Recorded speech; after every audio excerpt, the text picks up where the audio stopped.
News. To the campaign trail, Deputy President William Ruto and his Kenya Kwanza Brigade were today on their second day of their coastal campaigns tour, with Ruto blaming government for the harsh economic times. He absolved himself from the blame and instead pointed an accusing finger towards the handshake duo, President Uhuru Kenyatta and opposition leader Raila Odinga. Tobias Chanji with more from Mombasa.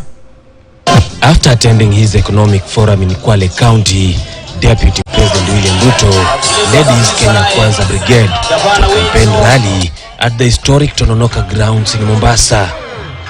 Ruto sustained attacks on the Jubilee government, which he is part of, for the harsh economic times that has seen skyrocketing prices on the most basic foodstuffs. Hatutaruhusu Kenya tena ifike mahali imefika safari hii ati unga iko shilingi 250. That is not possible again going forward. Mnanielewa ngwana wa Mombasa? Tunaelewana? Ruto is the UDA party leader under the Kenya Kwanza coalition, pointing an accusing finger at the handshake between President Uhuru Kenyatta and ODM leader Raila Odinga as the cause for the hard economic times. Wengine wanajaribu kuniuliza maswali, lakini wacha mimi niwaulize maswali. Kama unga ilikuwa 75 2018, mbona unga leo 2022 imefika shilingi 1250?